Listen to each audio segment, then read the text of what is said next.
So hi everyone, welcome to the channel. I am Akanksha Singh, first year MBBS student at Government Medical College, Dausa, Rajasthan, and I'm back with a very important video. And in this video, we're going to talk about how you can revise the entire syllabus. Now talking about the entire syllabus, देखो मुझे ये video काफ़ी time से post करना था, but I was like busy with some of my like study and stuff all these. But अब जब मुझे लगा कि like अब इससे ज़्यादा लेट करूँगी तो it won't be right time, okay? So सबसे पहले अभी आपको पता होना चाहिए कि आप टाइम काफ़ी like कम टाइम बचा आपके पास, तो अभी आप जितना हो सके ना उतना ज़्यादा आपको एंटायर सिलेबस को फुल सिलेबस को रिवाइज करना स्टार्ट कर देना है. एंड आई नो कि उसमें शुरू में आपको प्रॉब्लम्स आएंगी, अभी आपको लगेगा कि नहीं यार नहीं हो पा रहा है, बट अब ये सोच लो कि आज से या अभी से मुझे अब मैं पढ़ूंगा तो पूरे सिलेबस को जितना हो सके. लाइक आई नो कि आप जब फर्स्ट टाइम ट्राई करोगे तो नहीं हो पाएगा बिकॉज बहुत ज़्यादा मुश्किल होता है पूरे सिलेबस को रिवाइज करना, but you have to try. Okay, so in this video we gonna talk about how you can revise the entire syllabus. And talking about the entire syllabus, all the things, I am not like ऐसा नहीं करना कि कोई भी chapter आपने छोड़ दिया जो कि इंपॉर्टेंट नहीं है या ऐसा कुछ. Don't try to do these type of mistakes even in the last days. अभी भी आपके पास टाइम है, जो चैप्टर्स आपके वीक है उनके वन शॉट्स देख के आपको उसे कवर कर लेना है. Okay, so let's just start the video. So talking about for the entire syllabus revision, सबसे पहले आपको ये पता होना चाहिए कि देखो अगर आपको एंटायर सिलेबस को रिवाइज करना है तो you should know a few things. Like कुछ इंपॉर्टेंट चीज़ें होती है पूरे सिलेबस को लाइक रिवाइज करने के लिए entirely. First you should know कि आपका कंटेंट क्या है, मतलब आपको किन चीज़ों को रिवाइज करना है. Now talking about why like ऐसा क्यों इतना इंपॉर्टेंट क्यों. देखो सबसे पहले पूरे सिलेबस को रिवाइज करना बहुत ज़्यादा एक लाइक बहुत इंपॉर्टेंट चीज़ है, बट उसके साथ वो उतना ही मुश्किल भी होता है बिकॉज आपके पास 11th और 12th का पूरा सिलेबस, लाइक आपकी 2 साल का सिलेबस आपको कुछ दिनों में रिवाइज करना लाइक होता है थोड़ा मुश्किल. तो इसके लिए आपको सबसे पहले ये पता होना चाहिए कि आपके पास जो सिलेबस है, आपके पास जो आपका कंटेंट है वो लाइक मिनिमाइज होना चाहिए, मतलब जितना इंपॉर्टेंट है उतना ही पढ़ के जाना है, राइट? ऐसा होना चाहिए. तो उसके बाद टॉकिंग अबाउट क्या इंपॉर्टेंट, तो यू ऑल नो कि हमारे पास एनसीईआरटीज होती है. Like talking about all the 3 subject, तीनों के लिए अलग अलग होता है. लाइक फॉर एग्जाम्पल बायो के लिए एंड फिजिक्स के लिए एंड केमिस्ट्री के लिए, तीनों के लिए अलग अलग होता है. तो talking about first of all we gonna divide the entire, like तीनों के लिए अलग अलग कर लेंगे, जैसे कि बायो के लिए एंड फिजिक्स के लिए एंड केमिस्ट्री के लिए, and then we go like पूरे के लिए हो गया. Okay, so talking about first bio, देखो बायो में सबसे पहले आपका कंटेंट क्या है, आपकी एनसीईआरटी. ओके, आपको एनसीईआरटी अच्छे से करके जानी है, एनसीईआरटी को रिवाइज करना है. आप टॉकिंग अबाउट एनसीईआरटी, एनसीईआरटी में भी कुछ ऐसे चैप्टर्स होंगे जो आपको अच्छे से आते होंगे और कुछ ऐसे चैप्टर्स होंगे जो आपको अच्छे से नहीं आते होंगे. Okay, so talking about for example if you are not like कौन से चैप्टर टफ लगते हैं, जैसे कि आपको लगता है न्यूरल कंट्रोल एंड कोऑर्डिनेशन, या फिर आपको एनी लाइक ह्यूमन फिजियो का या कोई प्लांट फिजियो का चैप्टर टफ लगता है, तो उसके लिए आपको क्या करना है, सबसे पहले ये देखो कि मेरे को कितने चैप्टर आते हैं अभी एनसीईआरटी में और ऐसे कौन से चैप्टर जो मेरे को नहीं आते. फॉर एग्जांपल अगर आपको जैसे लाइक हमारा जो डीएनए वाला चैप्टर है एंड मॉलिक्यूलर बायोलॉजी वाला, वो वाला चैप्टर अगर आपको नहीं आता है इस टाइम पे भी, तो then you are making a big mistake, because ऐसा नहीं करना है. सबसे पहले ये डिसाइड करो कि बायो में मेरे को एनसीईआरटी पढ़नी है, नोट्स में देख लूँगा बाद में, नोट्स इतने इंपॉर्टेंट नहीं होते बिकॉज एनसीईआरटी की लाइन्स आ रही है एग्जाम में. और अगर कुछ चैप्टर है जिनके लिए अगर आपको नोट्स बनाना है तो वेल एंड गुड, उनके नोट्स रिवाइज करके चल जाना लास्ट टाइम पे. सबसे पहले ये ध्यान रखो कि मेरे को अभी सिर्फ बायो से रिवाइज करना है, मतलब बायो के लिए बस एनसीईआरटी फॉलो करनी है. एनसीईआरटी को रिवाइज करने बैठोगे तो कैसे, ऐसा नहीं करना कि like you are just highlighting the NCERT and reading and rereading. अगर कुछ चैप्टर्स याद नहीं होते हैं तो उन्हें लिख लिख के याद करने का ट्राई किया करो, उससे चीज़ें जल्दी and for a longer duration याद रहती है.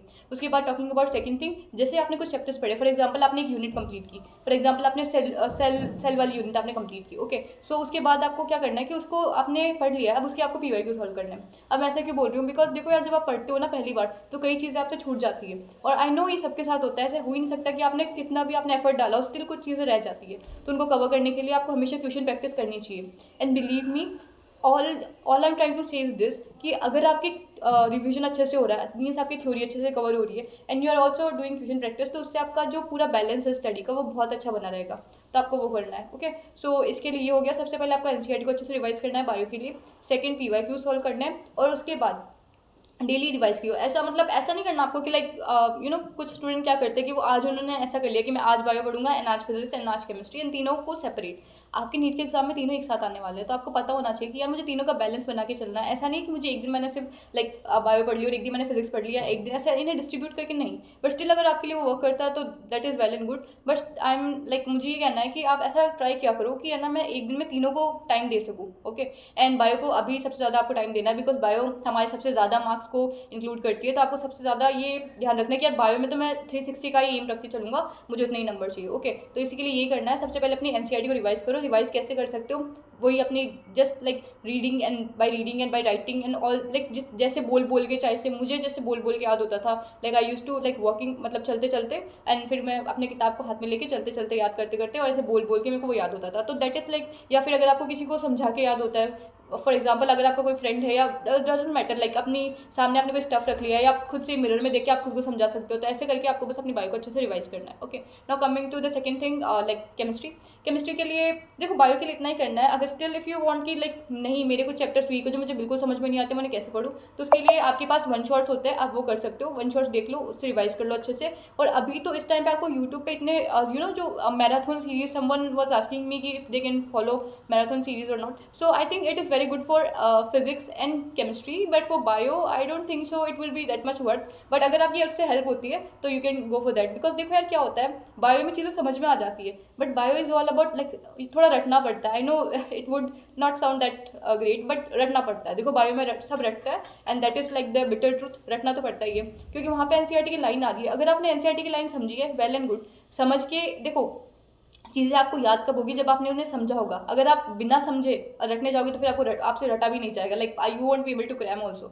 सो वो वाली बात है कि आपको पता होना चाहिए कि चीज़ों को पहले अपन को समझना है, देन उसके बाद अपन को जाके उन्हें लर्न करना है, and then we will go for our exam and we will do great. Okay, so that is the main important thing. Now coming to the second our most appreciative subject, that is chemistry. So basically chemistry में अपने पास inorganic, organic and physical होती है। Inorganic के लिए again same NCERT bio के जैसे आपको डेली रिवाइज करना है, एनसीईआरटी को ही करना है, उसके बाद पीवाईक्यूज करने हैं, एंड देन क्वेश्चन प्रैक्टिस, इतना ही करते जाना है। और डेली टारगेट्स रखो कि यार मेरे पास इनऑर्गेनिक में कितना सिलेबस है, राइट। अगर मैं डेली के 2-3 चैप्टर भी कर रहा हूँ तो मैं उसे कितनी जल्दी को वो कर पाऊंगा। ओके, सो ऐसा करके रखो। एंड ऐसा कर सकते हो एक दिन कि जैसे मैं बायो कर रहा हूँ, मैं इनऑर्गेनिक कर रहा हूँ, तो उसके साथ मैं थोड़ा फिजिक्स ज़्यादा कर लूँगा, या मतलब आप फिजिक्स और केमिस्ट्री में थोड़ा ऊपर नीचे कर सकते हो कि इनको अगर थोड़ा कम टाइम दे रहा हूँ तो आज अगर मैंने ज़्यादा फिजिक्स पढ़ ली तो आज थोड़ी केमिस्ट्री कम पढ़ लेता हूँ, नेक्स्ट डे ज़्यादा पढ़ लूँगा। ओके, ऐसे करके आपको बैलेंस बना के चलना है। और हमेशा planning, try to have a little plan in your mind कि यार मुझे इतने टाइम तक ये सारे चैप्टर्स कवर कर लेने हैं, सो दैट कि मेरा पूरा बैलेंस बना रहा है कि मुझे कैसे करना है। ओके, नाउ ये इनऑर्गेनिक के लिए आपकी एनसीईआरटी हो गई, पीवाईक्यूज हो गए, एंड क्वेश्चन प्रैक्टिस जो कि आप कर सकते हो। Coming to the second, organic के लिए मैंने आपको हमेशा कहा है कि आपके पास अपनी रिएक्शन शीट्स होती है। अगर नहीं है आप भी बना लो, कुछ नहीं जाएगा। एनसीईआरटी में से एनसीईआरटी खोलो अपनी, उसमें जितनी सारी नेमिंग रिएक्शन है उन्हें एक साथ लिख लो। उसके बाद उसमें जो रिएक्शंस का आपको मैकेनिज्म, मतलब आपको जिसका एंड प्रोडक्ट आपको लगता है कि यार ये बहुत इंपॉर्टेंट है और ये तो है, बस इसका एंड प्रोडक्ट याद करके मतलब मुझे देखना है कि इसमें ये होता है एंड इसका एंड प्रोडक्ट ये बनता है। तो ऐसे करके अपने शॉर्ट नोट्स बना लो एनसीईआरटी से।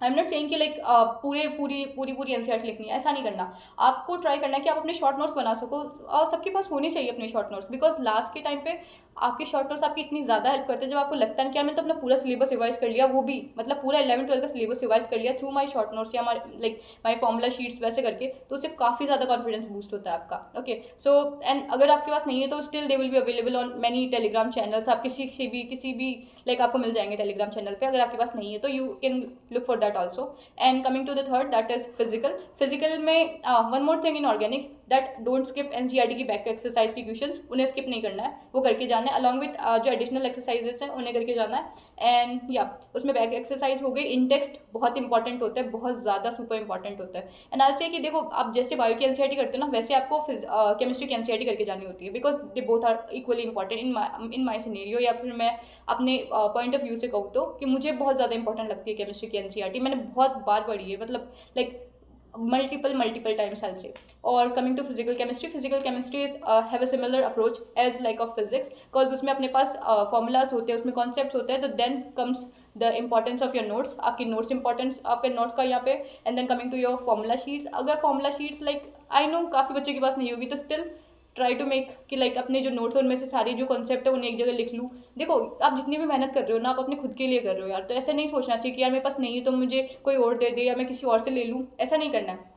जितनी ज़्यादा एफर्ट्स आप अपनी पढ़ाई में खुद की तरफ से डालोगे उतना ज़्यादा बेटर आपको आपका रिजल्ट मिलेगा। And if you are trying to coping others और अदर्स से ले रहे हो या किसी का, तो बिलीव मी वो चीज़ कभी आपको उतना बेनिफिट नहीं करेगी जितना आपने अपनी खुद की मेहनत से किया होगा। ओके, सो ये है आपको ध्यान रखना कि मैं अपने नोट्स अच्छे से रिवाइज करके जाऊँ। फिजिकल केमिस्ट्री में नोट्स काफ़ी ज़्यादा इंपॉर्टेंट होते हैं, बिकॉज वहाँ पर अगर आपको अपने नोट्स और आपका कॉन्सेप्ट क्लियर नहीं होगा ना तो आप क्वेश्चन सॉल्व नहीं कर पाओगे, right. And coming to the like जो भी फॉर्मूला के मतलब फिजिकल के जितने भी फॉर्मूलाज होते हैं ना वहाँ पे, वो आप कर सकते हो। और एनसीईआरटी नहीं छोड़ के जानी है, ऐसा नहीं करना है कि एनसीईआरटी छोड़ के जा रहे हो, एनसीईआरटी मत छोड़ के जाना। ओके, तो उसके बाद क्या करोगे आपने जैसे आज का डे है, आपने ना आपने सबसे अपना डे स्टार्ट किया बायो को रिवाइज करके, तो आपने 5-6 घंटे तक बायो रिवाइज किया एंटायरली, फिर आपने उसके पीवाईक्यूज भी सॉल्व कर लिए, ये कर लिया। उसके बाद आप आए थोड़ा सा फिजिकल केमिस्ट्री पढ़ने, बिकॉज आपने इतनी देर से आपने सिर्फ लर्न किया है, तो अब आपको कुछ माइंड को ऐसा लगना चाहिए यार, जब मेरे साथ भी ऐसा होता है ना, देखो अपन को पढ़ना तो है तो अगर आपको फिर भी ऐसे लग रहा है कि यार एग्जॉशन हो रहा है पढ़ते पढ़ते, तो क्या करो कि सिलेबस चेंज का मतलब सब्जेक्ट चेंज कर करके पढ़ा करो। जैसे अभी बायो पढ़ लिया तो उसके बाद मैं फिजिकल केमिस्ट्री पढ़ूंगा, बिकॉज इन दोनों में कितना डिफरेंस है, तो मेरे को इंटरेस्ट आएगा स्टडीज में।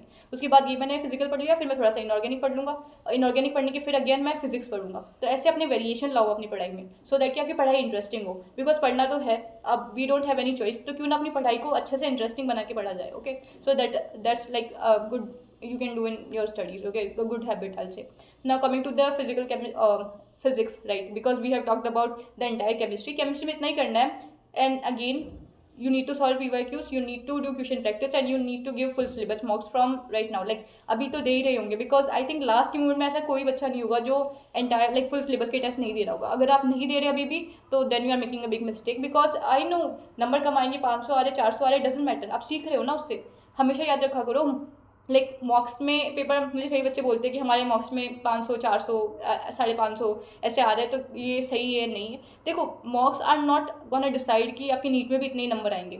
What they decide is this कि लाइक आपने उनसे क्या सीखा, आपने उनसे क्या सीखा जो आपने अपने नीट में जो मिस्टेक नहीं की रिपीट की, right, because they are there for your improvement, they are there to help you, they are there to you know like आपको पता हो कि आपकी क्या मिस्टेक्स है, तो उससे आपको पता चलेगा। तो ये वाला है। एंड कमिंग टू फिजिक्स के लिए we have like our notes और formula sheets and all these type of things. आपके नोट्स होंगे important, and one more thing physics में आपके लिए काफ़ी अच्छा है कि आपके पास वन शॉट्स बहुत अच्छे अवेलेबल है यूट्यूब पे। जैसे कि लाइक जो मैराथन सीरीज़ के लेक्चर है MR सर के, वो काफ़ी अच्छे हैं, एंड लाइक काफ़ी सारे टीचर्स के काफ़ी अच्छे अच्छे लेक्चर्स हैं, तो उनसे तो आपका फिजिक्स काफ़ी अच्छे से रिवाइज हो सकता है। लाइक मैंने खुद ने देखा है, उन्होंने 11th के पूरा 11th का सिलेबस एक सिंगल वीडियो में, लाइक अराउंड 11-12 आवर्स का वो वीडियो है, I don't remember that much, but वो ऐसे वीडियोज़ है, उनसे आप अपना पूरा रिवाइज कर सकते हो यार। तो उसके साथ ही लिखते लिखते नोट्स बना लो, कितना ज़्यादा इंटरेस्टिंग होगा और आपको कुछ पता नहीं चलेगा। आई नो पूरा लग जाएगा टाइम, काफ़ी लग जाएगा उसके साथ नोट्स बनाने में, but try to watch it. Like मैं तो उसे 2x में देखा करती थी, एंड उसके साथ जल्दी जल्दी लिख लिया, and along with my notes, मेरे पास खुद के नोट्स भी थे, still I make those notes from those videos. Okay, तो वो अभी भी अवेलेबल होंगे यूट्यूब पे, आप उन्हें देख लो। उसके बाद फॉर्मुला शीट्स को डेली रिवाइज किया करो सुबह उठते ही। ऐसे एक हैबिट बना लो, सुबह उठते ही मुझे फिजिक्स के सारे फॉर्मुलाज रिवाइज करने हैं, और ऐसे नहीं लाइक बोल बोल के नहीं, लिख लिख के उन्हें, क्योंकि जब आप लिखोगे तो आपको दिमाग में, मैं कह रही हूँ ना, अगर आप जितना लिख लिख के याद करोगे उससे आपको काफ़ी हेल्प होगी। ये हो गया। उसके बाद NCERT आपको करनी है नहीं फिजिक्स में, तो करनी है, उसके इंडेक्स करने हैं, एंड बैक देख लेना एक बार। देखो यार, मैं तो आपको चाहती हूँ कि आप सबसे बेस्ट करके जाओ, बट आपके ऊपर डिपेंड करता है ना कि लाइक अगर आपकी फिजिक्स काफ़ी ज़्यादा लैकिंग में है तो देन आप स्किप कर सकते हो। अगर फिजिक्स के इंडेक्स आपको स्टिल अभी करके जाना है। ओके, सो दैट इज वो करके जाना है फिजिक्स के लिए। एंड कमिंग टू PYQs, अच्छे से करके जाना है, बहुत बार मल्टीपल टाइम करके जाओ। And in the last I will try to say कि जब आपके लास्ट के डेज बचे हो ना, तो अभी आपके जो नीट के पूरे सिलेबस के मतलब जैसे पूरा नीट का पेपर होता है, राइट, फॉर एग्जाम्पल 2023 का पेपर था पूरा, तो वैसे पूरा पेपर सॉल्व करने का ट्राई करा करो, बिकॉज उससे आपको काफ़ी कॉन्फिडेंस मिलेगा, आपको पता चलेगा। देखो, मॉक अपनी जगह है, और नीट का paper is like a standard paper, मतलब उनकी तरफ से आया ना वो स्टैंडर्ड पेपर अपने पास, तो उसे सॉल्व करने का कोशिश किया करो। तो ऐसे अपने 2014 या 15 तक के पेपर आप सॉल्व कर सकते हो, उससे आपको काफ़ी हेल्प होगी। Okay, so this is for the entire like this is for the video, and still if you feel any doubt do tell me in the comment section, I will definitely answer you guys. And या बस ऐसे ही करना है। देखो, मेहनत करो, अभी अच्छे से पढ़ाई करो, सब हो जाएगा, टेंशन नहीं लेना, पैनिक नहीं लेना। अगर मेरी तरफ से कोई हेल्प चाहिए तो do tell me in the comment section. अगर किसी भी टॉपिक पे वीडियो चाहिए तो ऑल्सो टेल मी। एंड या मैं यही कहूँगी कि अभी बस मेहनत करते रहो, ये मत सोचो कि मेरा सिलेबस हो रहा है नहीं हो रहा है, मुझे अपनी तरफ से बेस्ट देना है। मेरा जो एंड रिजल्ट है वो नीट है। नीट के रिजल्ट के लास्ट मतलब जब तक नीट का एग्जाम नहीं हो जाता ना, उसके वहाँ जब तक आप एग्जामिनेशन हॉल तक नहीं पहुँच जाते, वहाँ तक भी आपको पढ़ते हुए जाना है, हिम्मत नहीं हारनी। जब एग्जाम दे के आओ फिर बस फिर आराम से रेस्ट करना है, फिर कोई प्रॉब्लम नहीं होगी। ओके, सो अच्छे से पढ़ाई करते रहो, अच्छे से मेहनत करते रहो। Okay, and I hope to see you guys in the next video. Till then bye, and don't forget to like and subscribe. Bye.